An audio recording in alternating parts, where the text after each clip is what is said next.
What is good, guys? Matt from Duality Gaming here, giving you another video. This one is a bit more of a discussion about just my thoughts and opinions on why corporate reviewers are just shit. If you don't believe me, you clearly work for them, or you're just a bit delusional.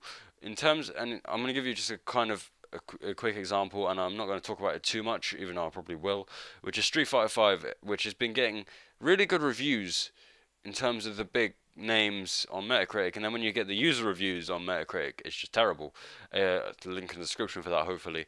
And Street Fighter 5 is lacking a lot of modes and a lot of things that have been stables in the Street Fighter series and other fighting game series for like decades.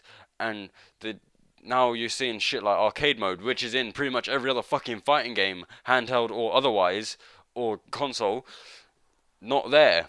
And I'm seeing articles about Capcom considering it. Now I understand Capcom are, you know, in dire straits and whatnot and don't have money. But the fact that they pretty much released an early access game, and for reviewers to just give them a great review of pretty much something that was so anemic that it wouldn't be funny. If that was an indie game, just completely different name, no name developer, first installment in the series, it would have gotten a 4.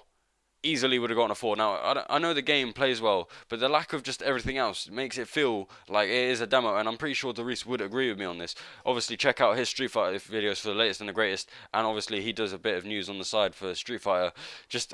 It just kind of is a piss take, and there are other examples of games being rated like what better than they should be. Street Fighter is one. The Call of Duty series are just a fucking, I don't even know, a gold standard of examples for just poor reviews, where they're obviously being paid by the developers to give these games good reviews. Because at the end of the day, they were getting Call of Duty Ghosts that were getting like 8s and 9s.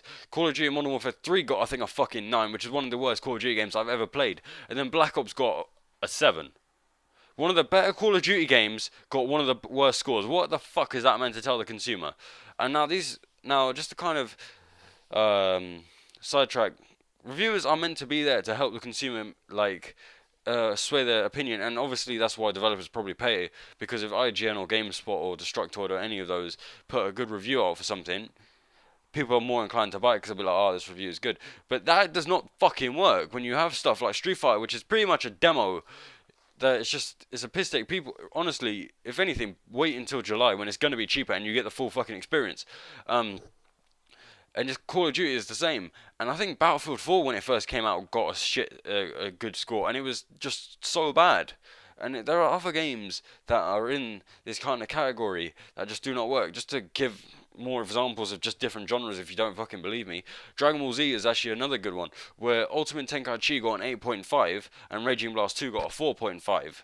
And now, if you haven't played those two games, one is like a whole game based on rock paper scissors, even though it just kind of was stupid and very monotonous. And one game was kind of true to the manga and the anime.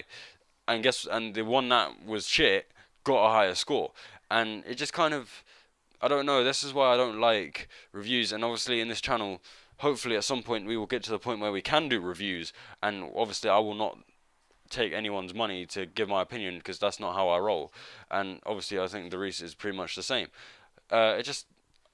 It's kind of a video I've done to death, and obviously I sound just like I'm on repeat. Obviously, don't trust these corporate reviewers when they give these games that are just not good scores. I think Battlefront even got a decent score, considering it was such a lackluster game. I could be wrong on that, but just all you need to do is go on Metacritic, look at those like big name games, and they just get voted down. Like, there are games that are better, they get rated down, and it's just kind of disappointment. And now I know there are reviewers, I think IGN and GameSpot both took the numbering rating off their actual reviews because people got so annoyed with them. Another example, by the way, again, I could throw these at you all day.